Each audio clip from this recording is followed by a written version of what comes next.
오늘의 성경 말씀은 창세기 49장 1절에서 2절 말씀입니다. 야곱이 그 아들들을 불러 이르되 너희는 모이라. 너희가 후일에 당할 일을 내가 너희에게 이르리라. 너희는 모여 들으라. 야곱의 아들들아, 너희 아버지 이스라엘에게 들을지어다. 아멘.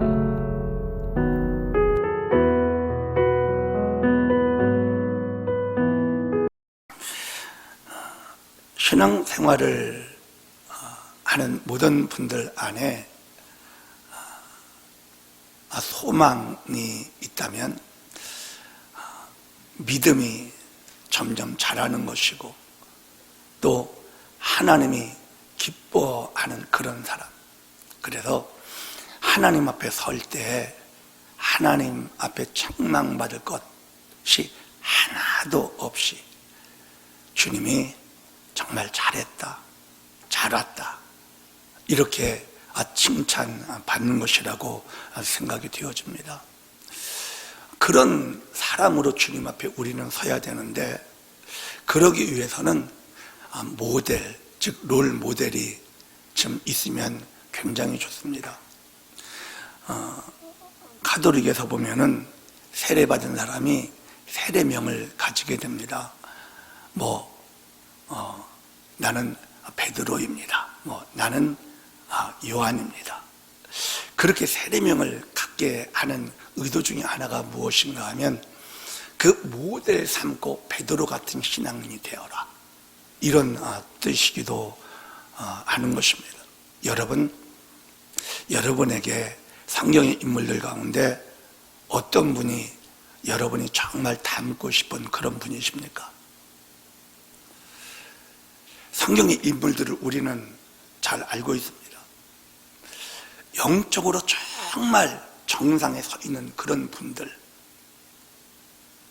중에 하나를 우리가 딱 선택을 해서 그런 분의 믿음을 따라가려고 하는 자세가 우리에게 있어야 한다면, 여러분 어떤 분을 딱 붙잡으면 좋으시겠습니까?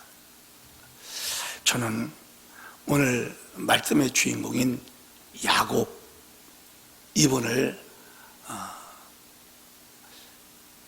우리가 붙잡으면 그림이 확실해집니다. 그림이. 왜? 에녹 같은 분 진짜 영적의 정상에 서 계신 분이었거든요. 근데 그분의 삶을 느낄 수 있기에는 성경이 기록한 내용이 너무 짧아요. 하나님과 동행하셨다라는 거예요. 이것 우리가 모델로 따라가는 충분한 근거가 될 수는 있어도, 그분의 모습을 연상할 때 우리에게 그려지는 것이 사실 많지 않습니다. 엘리야 대단하신 분이죠. 죽음을 보지 않고 승천하셨습니다. 그분 닮고 싶습니다. 그런데 그분의 사역을 쭉 보지만 그분 자체에 대해서는 정확하게 알 수 있는 기술이 사실 많지가 않습니다. 그런데 야곱 이분의 노년을 보면, 영적 정상에 서 있는 분의 모습을 우리가 정확하게 볼 수가 있습니다. 오늘 그 모습을 그려보겠습니다. 그려보면서 우리도 그런 상태가 되어야 되지 않겠는가, 한번 마음에 붙잡아 보시면서, 여러분 야곱이 정상에 서 있었던 그 모습이 저와 여러분의 모습이 되어질 수 있기를 주님의 이름으로 축복합니다. 제일 첫 번째 어떤 모습이었는가 하면, 하나님의 성품을 닮아 있습니다. 이분이 하나님의 어떠하심이 이분의 삶, 이분의 모습 속에 그대로 녹아져 있습니다. 우리가 잘 아는 것처럼 야곱은 보통 분이 아닙니다. 즉 자기 힘, 자기 능력, 자기 지혜로 살아가고자 했던 그런 분이셨습니다. 그런데 그런 이 정말 본성, 즉 그 육체가 완전히 처리된 모습이 창세기 37장 이후에 기록이 쭉 되어 있습니다. 창세기 25장 22절 뱃속에 있는 야곱의 모습을 성경은 우리에게 보여줍니다. 그 아들들이 그의 태 속에서 서로 싸우는지라 그가 이르되 이럴 경우에는 내가 어찌할꼬 하고 가서 야곱께 묻자온대. 엄마가 너무 힘든 거예요. 하도 안에서 난리를 치고 있으니까. 왜? 야곱은 엄마 뱃속에서부터 자기가 무엇을 쟁취하려고 막 싸우는 그런 분이셨습니다. 그런데 이분이 정말 그런 삶을 사셨습니다. 장자권이 너무 탐이 나는데 이걸 어떻게 자기 것으로 만들어야 될지 형의 약점을 기가 막히게 잘 이용하고 시기를 잘 타가지고 그걸 받아냅니다. 창세기 25장 31절에 야곱이 이르되 형의 장자의 명분을 오늘 내게 팔라. 그래서 이날 받아내버립니다. 그랬던 이 사람이 분이엘에서 철저히 무너집니다. 완전히 깨지죠. 창세기 32장 25절에 자기가 야곱을 이기지 못함을 보고 그가 야곱의 허벅지 관절을 치매 야곱의 허벅지 관절이 그 사람과 씨름할 때 어긋났더라. 자기 몸 하나 이제 딱 의지하고 다 형이 죽여도 나 혼자 어디를 가도 난 살 수 있다고 그렇게 생각하는 그 야곱의 육체를 쳐버리는 자기 힘, 자기 능력으로는 더 이상 살 수 없게 만들어버리신 하나님. 그 육체의 본성을 완전히 쳐내버리신 하나님. 그래서 여러분, 우리 믿음의 사람들 신앙생활 나름대로 최선을 다해서 열심히 하고 있는데도 하나님의 이 처리, 하나님의 다루심이 계속되는 것을 여러분이 느끼실 것입니다. 왜 그럴까요? 내 힘으로 살지 말라는 것입니다. 주님의 은혜로 살라는 것입니다. 그래서 주님은 계속 우리를 치십니다. 그래서 갈라디아서 5장 14절에 이렇게 말합니다. 우리 같이 읽습니다. 그리스도 예수의 사람들은 육체와 함께 그 정과 욕심을 십자가에 못 박았느니라. 의지할 것 하나 없이 십자가에 못 박아버리는 사람, 즉 자기가 죽은 사람이 되어버리는 것입니다. 하나님이 이렇게 만드십니다. 야곱을 철저히 다루셔서 이렇게 만들어내셨습니다. 그래서 야곱이 어떻게 변했는가 하면요, 온유해졌습니다. 그리고 그 안에 사랑이 있습니다. 그 안에 어떻게 알 수 있는가? 창세기 43장 11절부터 성경은 이렇게 기록합니다.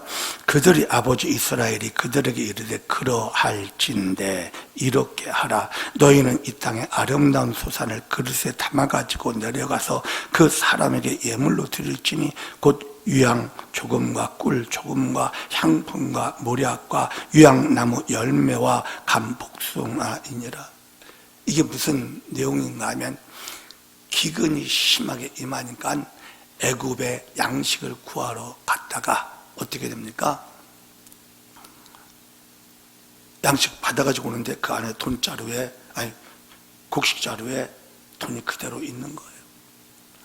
돌아와서 깜짝 놀란 이 사람들이 이제 그 곡식을 다 먹어도 더 이상 먹을 것이 없는데 곡식을 구하기 위해서는 애굽까지 가야 되잖아요. 그런데 이 요셉이 어떻게 보면 자기 어머니의 아들, 라헬의 아들 베냐민을 꼭 데리고 오라고 한 거예요.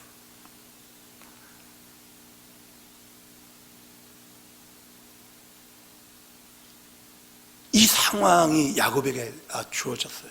처음에는 야곱이 굉장히 갈등했습니다. 너무 갈등했습니다. 그런데 계속해서 읽어보면 이렇게 말합니다. 12절에 너희 손에 갑질의 돈을 가지고 너희 자루 아귀의 도로 넣어져 있던 그 돈을 다시 가지고 가라. 혹 잘못이 있었을까 두렵도다. 내 아우도 데리고 떠나 다시 그 사람에게로 가라. 전능하신 하나님께서 그 사람 앞에서 너희에게 은혜를 베푸사 그 사람으로 너희 다른 형제와 베냐민을 돌려보내게 하시기를 원하노라. 내가 자식을 잃게 되면 이르리로다. 이렇게 얘기하는 거예요. 어떻게 해요? 완전히 부서진 자의 고백입니다. 나는 요셉 먼저 보내고, 야, 이 사랑하는 라헬의 아들 베냐민 하나 남았는데 이 아들까지 하나님이 원하신다면 나는 드려야 된다라는 거예요. 나는 어찌할 수가 없다라는 거예요. 자기가 살아서 그 아들을 살리려고 버둥거리질 않아요. 하나님이 허락한 환경을 그대로 받아들여요. 여러분, 온유함의 특징이 무엇인가 하면 품는 거예요. 받아들입니다. 부딪히지 않습니다. 완전히 부서진, 깨어진 사람의 모습입니다. 자, 그런데 나중에 요셉이 살아있다는 것을 알게 됐어요. 그러니까 형들이 고백할 수밖에 없지 않겠습니까? 사실은 여차여차 해가지고 저희가 종으로 팔아버렸는데 가서 사실은 총리가 돼 있습니다. 이런 상황 보고가 분명히 이루어졌을 텐데 45장 28절에 그 이야기를 들은 야곱의 모습이 이렇게 기록됩니다. 이스라엘이 이르되, 여러분, 야곱을 성경에서 이스라엘이라고 표현할 때에는 우리가 좀 다시 한번 관심 있게 볼 필요가 있습니다. 변화된 사람을 뜻합니다. 변화된 사람. 더 이상 야곱이 아닙니다. 자기가 살려고 하는 사람이 아닙니다. 은혜로 사는 사람의 뜻입니다. 이스라엘은. 그래서 이스라엘 이르되 족하도다. 내 아들 요셉이 지금까지 살아있으니 내가 죽기 전에 가서 그를 보리라 하니라. 이게 무슨 말씀입니까? 전에 야곱 같았으면 난리가 났겠죠. 정말 너 이놈들 말이야, 어떻게 이 애비를 속이고 막 해가면서. 그런데 이 모습을 보십시오. 됐어. 살아있으니 됐어. 덮어버립니다.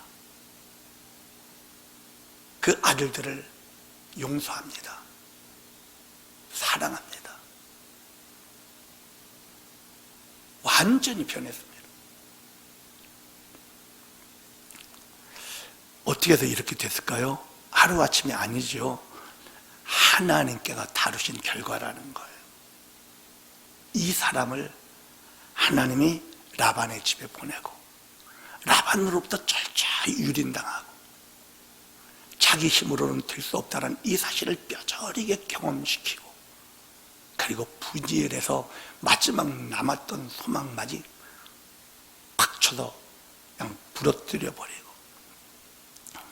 하나님 이 사람 야곱을 철저히 다룬 그 결과 이런 모습이 돼버렸어요. 이런 모습이. 우리 잘 아는 로마서 8장 28절 같이 읽습니다. 우리가 알거니와 하나님을 사랑하는 자 곧 그의 뜻대로 부르심 입은 자들에게는 모든 것이 합력하여 선을 이루느니라. 하나님이 우리를 사랑하시잖아요. 우리 주님 사랑하고 있지 않습니까?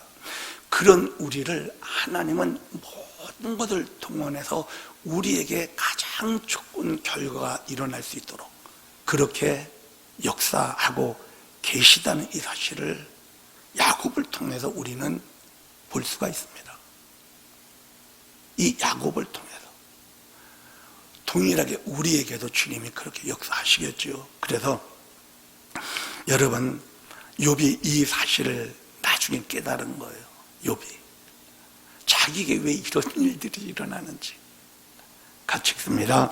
그러나 내가 가는 길을 그가 아시나니 그가 나를 단련하신 후에는 내가 순금같이 되어 나오리라. 알았어. 내 안에 불순물이 너무 많았구나. 하나님께서 나에게 이 모진 과정을 허락하신 그 이유는 내 안에 그 모든 불순물이 싹 빠져버리기를 원하시는 것이었구나. 이걸 깊이 깨달은 고백, 이 욥의 고백 아닙니까? 하나님이 우리를 다루시는 그 모든 목적은 사실 우리에게서 하나님의 성품, 하나님의 어떠하심이 그대로 나타나게 하기 위한 것이라는 것. 이 야곱처럼 이 사실을 우리가 분명히 봐야 됩니다.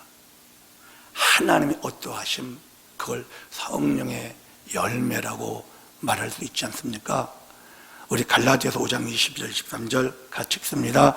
오직 성령의 열매는 사랑과 희락과 평과 오래 참음과 자비와 양성과 충성과 온유와 절제니 이 같은 것을 금지할 법이 없느니라.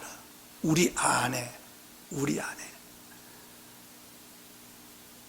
내 것 아니에요. 이건 정말 내가 이런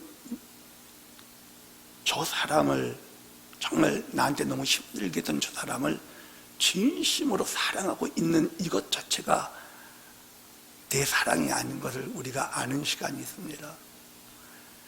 그리고 기뻐할 수 없는 상황 속에서도 마음 안에 참된 기쁨이 흘러나오고 있는 이것 자체가 내가 만들어냈고 내가 가지고 있는 기쁨이 아닌 하나님의 기쁨이라는 것을 정말 인정할 수밖에 없는 시간들이 있지 않습니까? 주님이 우리 안에 적셔 놓으신 것들, 주님이 우리 안에 완전히 스며들어 우리 삶 속에 그대로 그냥 흐르게 만들어낸 이것들이 우리에게 있습니다. 야곱을 통해서 볼 수 있었던 것처럼 이게 정상에 서 있는 사람의 첫 번째 모습입니다. 자, 두 번째 모습을 보겠습니다. 두 번째 모습은 이렇게 말씀을 드리고 싶습니다. 무엇인가 하면 하나님의 경륜, 하나님의 의도, 하나님의 목적에 야곱이 집중합니다.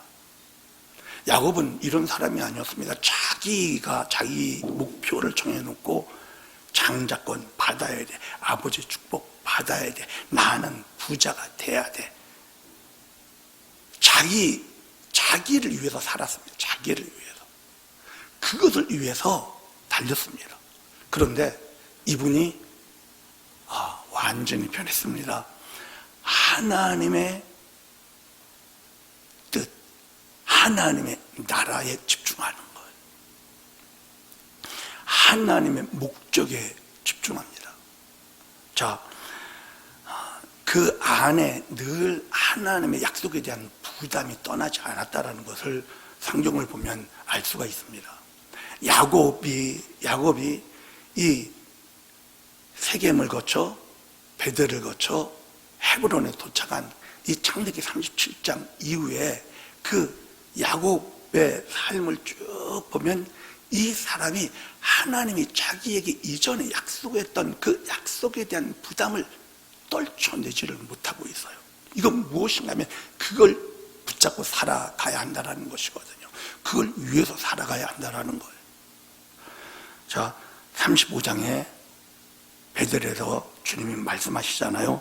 창세기 35장 9절부터 보면 야곱이 밧단 아람에서 돌아오며 하나님이 다시 야곱에게 나타나사 그에게 복을 주시고 하나님이 그에게 이르시되 내 이름이 야곱이지만 내 이름을 다시는 야곱이라 부르지 않겠고 이스라엘이 내 이름이 되리라 하시고 그가 그의 이름을 이스라엘이라 부르시고 하나님이 그에게 이르시되 나는 전능한 하나님이라 생육하고 번성하라 한 백성들의 중에가 내게서 나오고 왕들이 내 허리에서 나오리라. 내가 아브라함과 이삭에게 준 땅을 내게 주고 내가 내 후손에게도 그 땅을 주리라 하시고, 하나님이요 밧단 아람에서 세겜으로 돌아오고 베델 헤본으로 이렇게 거쳐가야 하는 이 야곱에게 약속을 확인시켜 줍니다.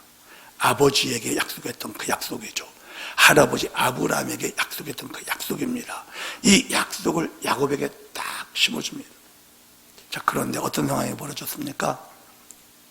어떤 상황이 벌어졌는가 하면 기근이 들어요.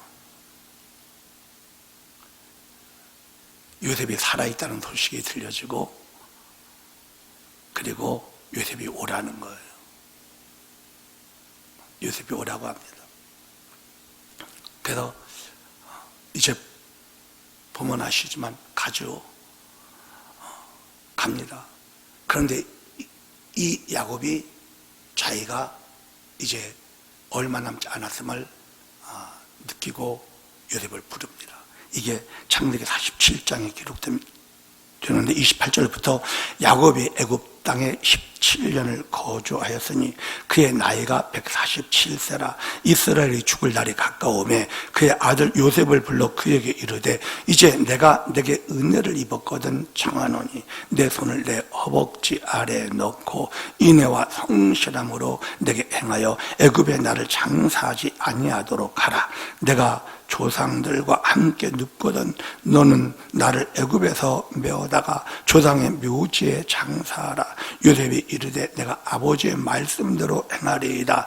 야곱이 또 이르되 내게 맹세하라 하며 그가 맹세하니 이스라엘이 침상머리에서 하나님께 경배하니라. 이게 무슨 말인가 하면요, 하나님께서 자기에게 약속한 그 약속을 끝까지 붙잡고 자기가 죽더라도 그 땅을 약속하신 하나님, 그걸 이루실 것이라는 것을 분명히 믿고 자기를 막벨라 그 굴 묘지에 장사하라, 이걸 부탁하는 거예요. 하나님의 약속, 하나님의 경륜, 바로 그 야곱을 통해서 그리스도 예수가 오실 것을 준비하시는 그 준비 과정에 차질이 없게 만들려고 하는 이 야곱의 부담. 하나님의 뜻이 이루어져야 되는데, 하나님의 계획이 성취되어야 되는데 라는 이 부담이 야곱 안에 가득 차 있는 것을 보게 됩니다. 그래서 이분이 어떻게 살았는가 하면요, 그냥 애굽에 내려간 게 아닙니다. 애굽에 그냥 내려가지 않습니다. 아브라함은 물어보지도 않고 내려갔다가 아주 망신당하고 올라갔잖아요. 이삭은 내려가려고 그랬는데 하나님은 그냥 강제적으로 막았어요, 사실은. 그런데 부르는 거예요. 너무나 사랑하는 아들, 죽겠다고 생각했는데 살아서 총리까지나 돼가지고 아버지 모시고라고 한 이 아들 너무 보고 싶은데, 가기는 가서 그 아들 보고 싶은데, 그런데 못 가요. 이분이 가지를 못해요. 그리고 하나님께 물어봅니다. 자, 모든 일을 그 아들 만나는 거 그냥 맨발로 뛰어갈 정도인데 그러질 못하고 하나님께 묻습니다.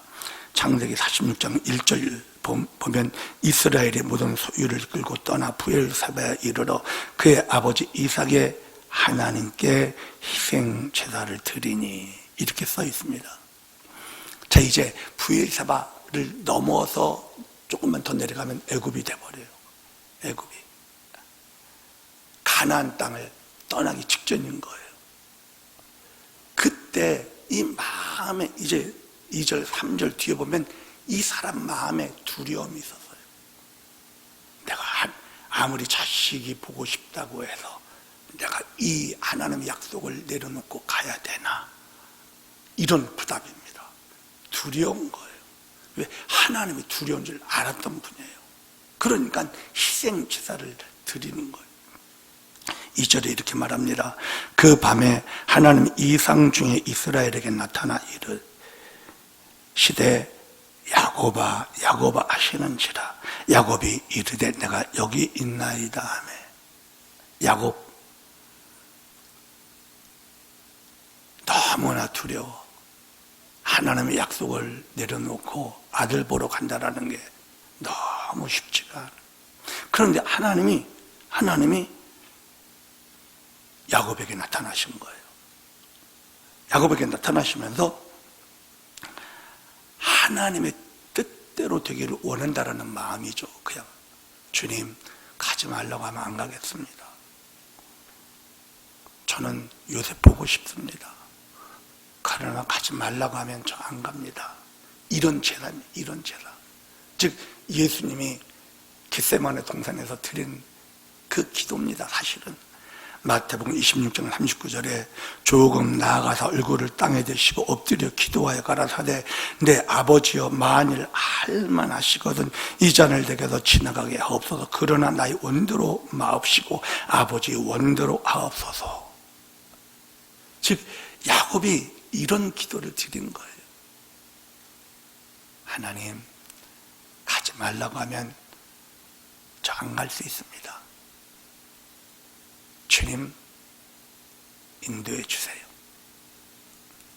자, 어떤 인도든지 순종하겠습니다. 이런 자세죠. 그래서 이 야곱은요 하나님께 순종한 거예요. 애굽에 내려간 것도 보면은 창세기 46장 3절에 그 두려워서 하나님 앞에 제사를 드리는데 하나님의 밤에 나타나서 야곱을 부르시고 3절에 이렇게 말씀하십니다. 하나님이 이르시되 나는 하나님이라 내 아버지의 하나님이니 애굽으로 내려가기를 두려워하지 말라. 왜 두려워했거든요? 주님이 원하시면 안 내려가겠다고 아무리 보고 싶어도 그런 마음이었거든요. 그런데 그러지 말라는 거예요. 내가 거기서 너로 큰 민족을 이루게 하리라. 이렇게 말씀하시는 거예요. 그러면서 그래서 불안할 수 있잖아요. 4절에 이런 말씀을 주님이 해주십니다. 같이 읽습니다. 내가 너와 함께 애굽으로 내려가겠고 반드시 너를 인도하여 다시 올라올 것이며 요셉이 그의 손으로 내 눈을 감기리라 하셨더라. 주님이 함께 하시겠대. 주님이 함께 하시겠대. 그리고 주님이 나를 다시 이끌어 주시겠대. 하나님의 말씀을 순종하는 거예요. 왜? 그 땅을 떠나지 말라고 하는 것도 하나님의 명령이었고 그것 때문에 정말 두려워하면서 기도했는데 하나님이 하나님의 말씀을 다시 주시는 거예요. 그러면 보통 이전에는 이랬다가 지금은 이러실 수 있느냐 이렇게 사람들이 생각할 수 있습니다. 그런데 야곱은 하나님이 이러시라면 나는 이래야 한다라는 것을 분명히 아는 사람이었어요. 그래서 하나님의 목적, 하나님의 경륜에 딱 맞추어서 자기의 모든 것을 내려놓고 전적으로 순종한 사람이 바로 정상에 서 있는 사람의 모습이라는 것입니다. 신앙생활 우리가 지금 하고 있습니다. 그런데 우리의 기도의 많은 부분이 사실 나의 문제가 되고 있다면 우리는 아직 사실 정상에 이르렀다고 볼 수 없습니다. 우리의 기도가 대부분 주님의 나라와 의를, 주님의 뜻이 이 땅에서 온전히 이루어지기를 위하여 기도가, 그렇게 하는 기도가 저와 여러분의 주된 기도라면 아마 그분은 야곱이 올라간 이 경지에 있을 것입니다. 이런 은혜가 있기를 축복합니다. 자, 세 번째의 모습입니다. 세 번째는 어떤 모습인가 하면 제가 이제 하나님의 위치를 소유한다 이렇게 이제 말씀을 드리는데, 다른 표현을 한다면 하나님과 온전히 하나 되는 상태, 하나님과 하나가 되어 있어요. 야곱의 말이 하나님의 말이 되어버렸어요. 하나님 위치에 네가 내 안에, 내가 너 안에, 이 위치, 하나님의 위치를 가지고 있었어요. 이분이 어떻게 그걸 알 수 있을까? 바로를 축복하는 거예요. 바로가 그 당시 최강국의 왕입니다. 최강국의 왕입니다.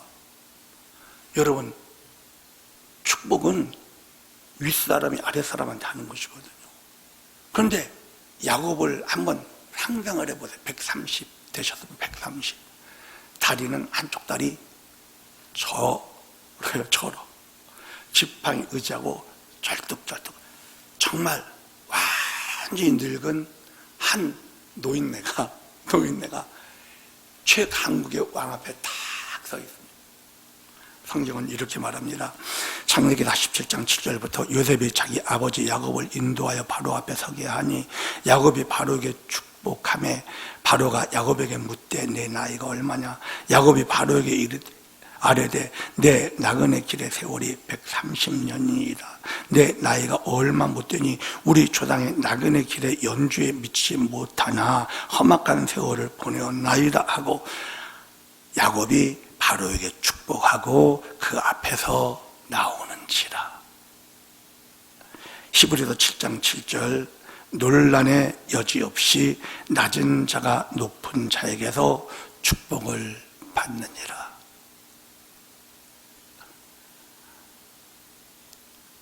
바로가 왕인데, 최강국의 왕인데, 정말 공중나는 데서 떨어뜨릴 수 있는 그런 권세를 가진 그 왕인데, 이 노인 다리를 쩔뚝쩔뚝 절고 지팡이 의지하고 서 있는 이 야곱에게 완전히 압도되어서 야곱이 빌어주는 그 축복을 어떻게 보면 아멘 감사합니다 하고 받는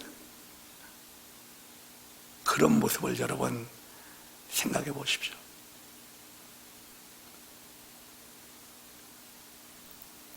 하나님의 위치라는 하나님의 위치. 그런데 그뿐이 아니라 이분은 보면 하나님의 눈을 가졌어요. 하나님의 눈. 나이가 들면 사실 우리도 뭐 글씨 안 보이고 막 그러잖아요. 뭐 요즘은 뭐 안경도 있고 막 그렇지만 이 당시에 나이 드신 분들이 잘 볼 수가 없었어요. 그 아버지 이삭도 눈이 거의 안 보여서 아들도 분간이 안 되는 그런 사람이었잖아요. 야곱도 마찬가지였어요. 눈이 보이질 않았어요. 그런데 영안은 열렸어요. 하나님의 눈을 가지고 있는 거예요. 무엇으로 알 수 있는가 하면요, 창세기 48장에 보면 이 야곱이 특별히 요셉에게 자기 장례를 부탁하고 요셉을 축복해 주길 원해서 아들들을 축복해 주는 기록이 있습니다. 자, 이렇게 말합니다. 요셉이 그 아버지가 오른손을 에브라임의 머리에 얹은 것을 보고 기뻐하지 아니하여 아버지의 손을 들어 에브라임의 머리에서 므낫세의 머리로 옮기자 하여 그의 아버지에게 이르되 아버지여 그리 마옵소서 이는 장자이니 오른손을 그의 머리에 얹으소서 하였으나 그의 아버지가 허락하지 아니하며 이르되 나도 안다 내 아들아 나도 안다 그도 한 족속이 되며 그도 크게 되려니와 그의 아우가 그보다 큰 자가 되고 그의 자손이 여러 민족을 이루리라 하고. 므낫세가 장자거든요. 요셉의 장자. 그리고 에브라임이 차자예요. 이제 아들들 축복해 주겠다고 하니까 이 요셉이 아들 둘을 데려다가 눈 안 보이는 아버지 앞에 세울 때 아버지 오른손 앞에 이 므낫세를 세워놓고 왼손 앞에는 에브라임을 세워놓은 거예요. 그런데 축복 기도를 할 때 이렇게 하고 축복하는, 이렇게 하고 이렇게 하고. 그러니까 아버지 그러지 마세요, 얘가 장자입니다, 이런 거죠. 그런데 야곱은 영적으로 알고 있어요. 그 두 아들의 운명을 쭉 보고 있어요.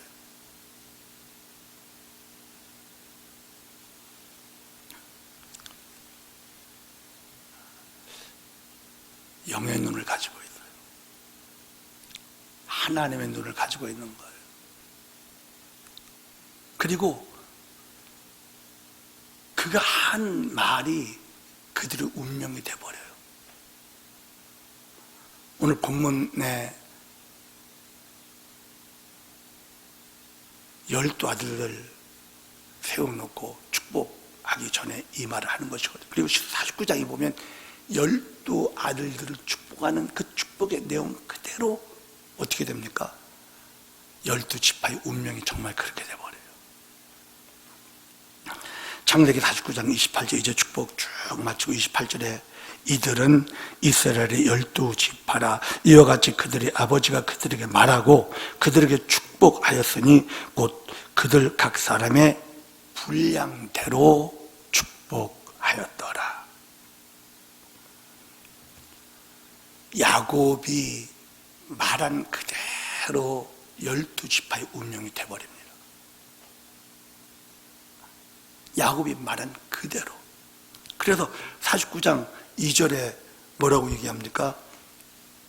1절에 보면 야곱이 그 아들들을 불러 이르되 너희는 모이라. 너희가 후일에 당할 일을 내가 너희에게 이르리라. 오늘 본문에 너희가 후일에 당할 일들을 내가 너희에게 말하겠다라는 거예요.